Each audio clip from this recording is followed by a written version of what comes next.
Hello everyone, welcome back to my channel computer tips and programming. तो आज की video में हम बात करने वाले बहुत ही इंटरेस्टिंग टॉपिक के बारे में जो आप अभी रिलेट कर पाओगे अपनी रियल लाइफ से, तो आपको बहुत ही सही लगेगा और समझ में भी आएगा।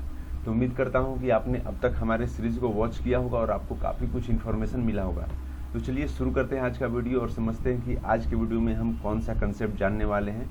तो आज का हमारा जो टॉपिक है वो है स्टैक इन जावा। ओके, तो स्टैक इन जावा में सबसे पहले समझते हैं कि स्टैक इन जावा क्या होता है, क्यों जानना जरूरी है। ये सब चीज़ें हम इसमें जानेंगे और तब हमें कंसेप्ट अच्छे से क्लियर हो पाएगा।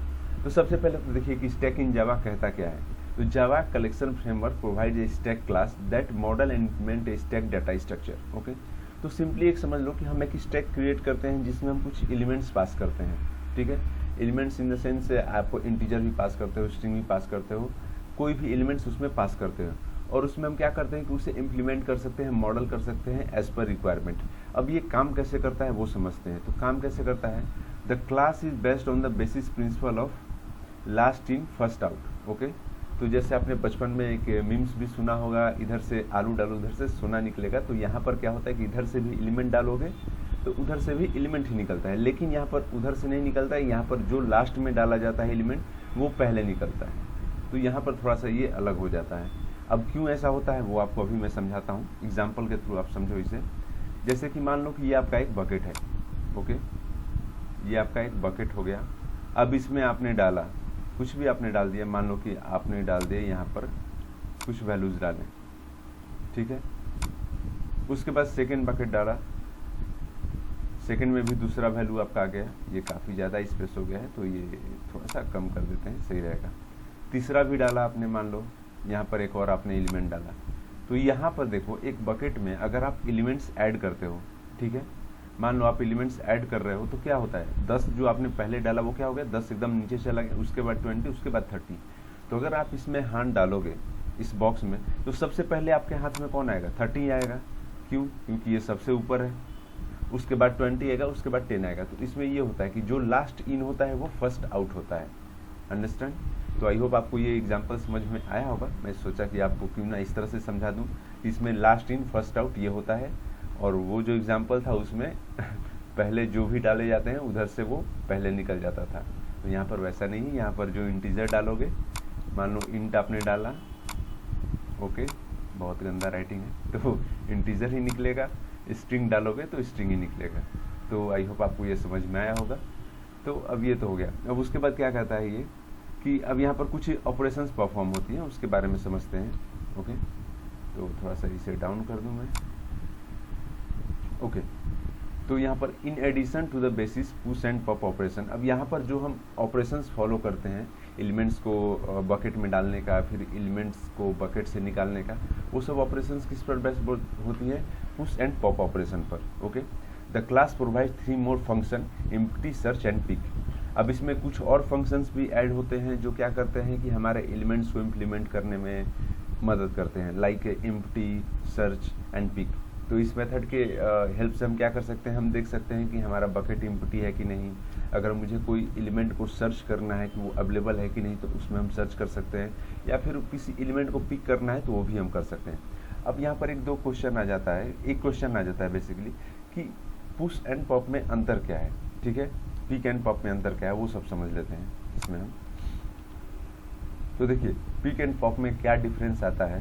The only difference between peek and pop is that the peek method just return the top most element. अब जब हम पिक अप्लाई करेंगे, पिक मेथड का अप्लाई करेंगे, तो वो क्या करेगा बेसिकली, वो हमारे पहले एलिमेंट को बस पिक करके देगा कि हाँ भाई आपका ये पहला एलिमेंट है। ओके, लेकिन अब उसमें क्या होगा, in the case of pop method, जब आप पॉप मेथड अप्लाई करोगे तो वो क्या करेगा, टॉप मोस्ट एलिमेंट को रिटर्न तो करेगा लेकिन उस बकेट से डिलीट भी कर देगा। मान लो कि जैसे कि अगर हमारा ये केस आता है,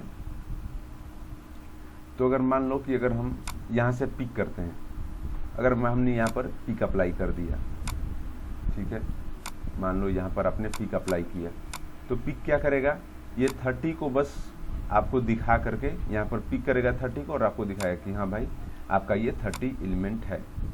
ठीक है, लेकिन जब आप वहीं पर पॉप अप्लाई कर दोगे तो पॉप क्या करेगा, आपका ये 30 को आपको देगा तो, और यहाँ से क्या करेगा, इसे ख़त्म भी कर देगा। तो आपको 30 यहाँ पर पॉप करके दे दिया, और बकेट से क्या किया, 30 को हटा भी दिया। तो बकेट में कितने एलिमेंट बच गए, 10 और 20 ओनली। तो यही आपका पिक एंड पॉप में कि पिक क्या करेगा, बस आपको 30 को ला करके दिखा देगा, लेकिन आपका जो एलिमेंट है वो बकेट में ही रहेगा। लेकिन पॉप के केस में क्या होगा, आपका एलिमेंट बाहर तो निकलेगा और वहाँ से डिलीट भी हो जाएगा। बाहर निकला, आपको दिखाया, और वहाँ से डिलीट भी कर दिया बकेट से, तो बकेट में 10 एंड 20 रिमेनिंग बचेंगे। अब ये तो आपका था कि ये बेसिक इन्फो जो आप पीपीटी के थ्रू मैं समझाता हूँ, ताकि आपका अच्छे से समझ में आ जाए, रियल लाइफ से रिलेट कर पाओ। अब हम इसको सिंटेक्स के थ्रू समझते हैं और देखते हैं कि इसमें क्या होता है। तो सबसे पहले आप देखो बेसिक सा कि आप किस तरह से स्टैक क्रिएट करते हो। तो स्टैक कैसे क्रिएट करते हैं, तो बस आपका क्या करना है, ये बेसिक सा सिंटेक्स है स्टैक क्रिएट करने का। तो स्टैक, और उसमें आपको पास करना होगा कि किस टाइप का आप एलिमेंट ऐड करना चाहते हो, स्ट्रिंग है कि इंटीजर है।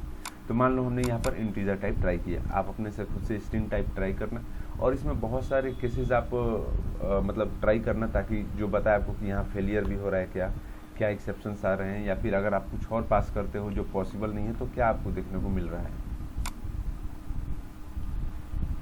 तो यहाँ पर मान लो कि आपने माई स्टैक मैंने नाम दे दिया, ठीक है, अपने स्टैक का नेम मेरा क्या हो गया, माई स्टैक, और ये क्या हो गया, स्टैक हमने क्रिएट कर दिया, जिसका क्या हो गया, डेटा टाइप इंटीजर है। मतलब इसके अंदर जो भी हम एलिमेंट्स पास करने वाले हो क्या हो गया, इंटीजर हो गया।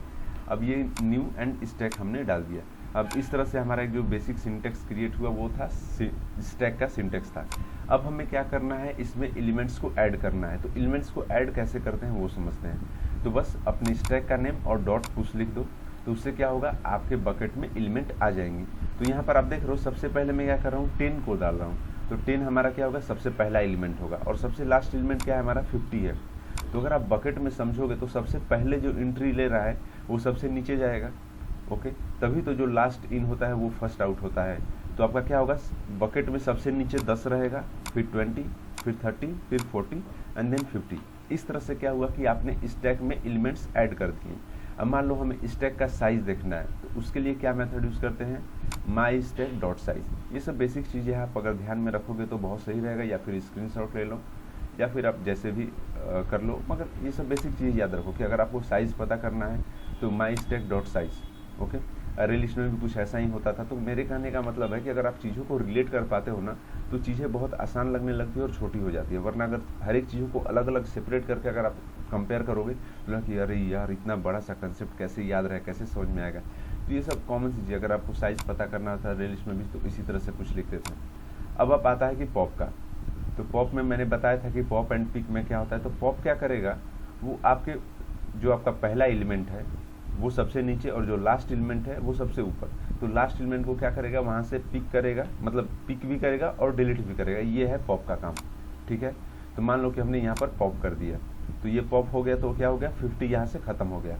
अब उसके बाद अगर मैं इसे पिक करूँगा तो क्या होगा, अब ये 40 आ गया, क्योंकि अब देखो अगर मैंने पॉप कर दिया तो मेरे बकेट में क्या क्या बचा, 40 बचा, ठीक है, 30 बचा, 20 बचा और 10 बचा। यही सारे एलिमेंट्स बचे हमारे बकेट में। तो अगर मैं पिक ऑपरेशन अप्लाई करूंगा तो मुझे सबसे पहले क्या देगा, 40 दिखाएगा। अगर मैं पिक ऑपरेशन अप्लाई करता हूं तो यहाँ पर क्या देगा, मुझे 40 देगा। उसके बाद अगर मैं साइज़ पता करूंगा तो यहाँ पर मान लो कि यहाँ पर आपको साइज़ कितना देगा, गेस करो, 10, 20, 30, 40, 50, 5 है। तो 5 आपको यहाँ पर प्रिंट होकर देगा। मैं भी प्रिंट करके आपको दिखाऊंगा, मैं जस्ट गेस करवा रहा हूँ आपसे ताकि आप अच्छे से समझ पाओ, इसे रिलेट कर पाओ। वरना काफ़ी समय लोग कंफ्यूज कर जाते हैं कि पिक एंड पॉप में हो क्या रहा है। बेसिकली ये सबसे बड़ा कन्फ्यूज़न हो जाता है लोगों का, पिक पॉप कर कैसे रहा है। तो यही मेरा बताने का मतलब है कि अगर मान लो मैंने यहाँ पर पॉप कर दिया तो 50 क्या होगा, यहाँ से निकल जाएगा। तो यहाँ पर मेरा रिमेनिंग बचा, ठीक है, ये रिमेनिंग आइटम है। अब रिमेनिंग आइटम से पिक करेंगे तो क्या होगा, सबसे पहले मुझे 40 दिखेगा। और अगर पॉप करेंगे तो पॉप आइटम क्या है, यहाँ पर पॉप 50 हो गया हमारा, ठीक है। रिमेनिंग हमारा 40, 30 एंड 20 एंड 10 बचा। उसी तरह अगर पिक करेंगे तो 40 रहेगा। और अभी भी साइज़ मेरा क्या होगा, आप गेस करो, चलो आप गेस करना, बाद में देखेंगे इसका साइज़ क्या होता है। अगर मैं सर्च करूँगा तो सर्च में ये देखेगा कि क्या 30 वहाँ पर अवेलेबल है। तो अगर 30 अवेलेबल है तो उसका पोजीशन बताएगा। तो अगर आप देखो यहाँ पर तो मेरा पोजीशन क्या जा रहा है, इसका 30 का, तो ये सबसे ऊपर है तो ये फर्स्ट में जाएगा। उसके बाद क्या जा रहा है, ये 30 क्या है, सेकंड है, तो मुझे 2 यहाँ पर मिलना चाहिए। पोजीशन क्या मिलना चाहिए, 2 मिलना चाहिए, ये भी हम लोग देखेंगे। और इम्पटी, ये चेक करेगा कि इम्पटी है कि नहीं, इम्पटी है तो क्या रिजल्ट मिलेगा, इम्पटी नहीं है तो क्या रिजल्ट मिलेगा। अगर आपको अपने स्टैक को इम्पटी करना है तो क्या करना है वो भी मैं बताऊंगा। सबसे पहले इसे हम रन करके देखते हैं कि क्या आउटपुट मिलता है। तो रन एज जावा एप्लीकेशन, और आप देखोगे यहाँ पर तो आपको सबसे पहले स्टैक का साइज कितना मिला, आप देखो 5 मिला, क्योंकि सबसे पहले 5 एलिमेंट्स थे। उसके बाद आपने पॉप किया एलिमेंट को, तो पॉप करोगे तो क्या होगा, मैं बताया था कि जैसे एलिमेंट पॉप होगा तो पहला एलिमेंट पॉप भी होगा और उसके बाद क्या होगा, रिमेनिंग रह जाएंगे, वो एलिमेंट डिलीट भी हो जाएगा बकेट से। तो अगर वो एलिमेंट डिलीट हो जाता है बकेट से तो देखो आप अगर पिक करते हो तो आपको 40 आता है, क्योंकि ये जो आपका लास्ट एलिमेंट था वो डिलीट हो चुका है। तो आपको सबसे पहले क्या दिखेगा, बकेट में अब 40 दिखेगा। अब उसके बाद अगर आप साइज निकालते हो तो साइज क्या बचा आपको, यहाँ पर अच्छे से देखो, तो देखो आपको साइज क्या बचा, 40, 30, 20 एंड 10, 4 साइज बचा। तो यहाँ पर आपको 4 साइज होकर मिल गया। अब देखोगे 30 का क्या प्लेस है यहाँ पर, तो 30 का प्लेस है हमारा, सर्च कर दे तो 30 हमारे सेकंड नंबर पे आता है। तो ये फर्स्ट रहा हमारा, अगर बकेट के ऊपर से देखा जाए तो ये फर्स्ट रहा और ये सेकंड रहा। तो इसलिए हमारा ये क्या हुआ यहाँ पर, the pick element, okay sorry 1 second, यहाँ पर हमारा आ जाता है प्लेस, ठीक है, एंड द इम्पटी, इसको भी हटाते हैं यहाँ पर, इसकी कोई रिक्वायरमेंट नहीं है हमें। हाँ ओके, तो फिर से रन करा करके देखते हैं, थोड़ा अजीब सा लग रहा था वो। Okay, the pick element is 40 and the stack size is 4। अब आपको स्टैक साइज कितना दिख रहा है, 4 दिख रहा है, क्योंकि अभी आपके पास एलिमेंट 40, 30, 20 एंड 10 ही बचा। उसके बाद अगर हम प्लेस देखें, 30 का प्लेस क्या है तो सेकंड है, तो यहाँ पर आपको 2 मिल गया। उसके बाद हमारा एक और देखें तो हमारा तो इम्पटी है नहीं स्टैक, तो अगर आपका स्टैक इम्पटी नहीं है तो आपको क्या मिलेगा, यहाँ पर फॉल्स मिलेगा। लेकिन अगर मुझे स्टैक को इम्पटी कराना है तो उस केस में हम क्या करेंगे, आप देख लो। तो अगर आपको स्टैक को इम्पटी कराना है तो ये कमेंट लाइन को अगर मैं हटाता हूँ तो उसके लिए क्या करना होगा, माई स्टैक, क्योंकि इसी स्टैक में तो आपने एलिमेंट को ऐड किया है, और यहाँ पर डॉट क्लियर मेथड को यूज़ करूँगा। वो क्या करेगा, मेरे स्टैक को इम्पटी कर देगा। इम्पटी करने के बाद अगर मैं उस चेक करता हूँ तो क्या वो इम्पटी है, तो आपको यहाँ पर अब ट्रू रिजल्ट मिलेगा। इसके बाद देखो आप, तो यहाँ पर आपको क्या मिलेगा, ट्रू रिजल्ट मिल गया।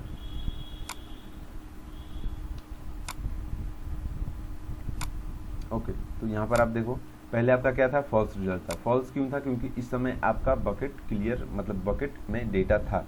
लेकिन अब क्या हो गया, माई स्टैक जो आपका बकेट है उसमें अब डेटा नहीं रहा, क्योंकि हमने क्लियर का यूज़ कर दिया। और उसके बाद अगर हम चेक करेंगे इम्पटी है क्या, तो ये आपको ट्रू देगा, क्योंकि अब वो इम्पटी हो चुका है।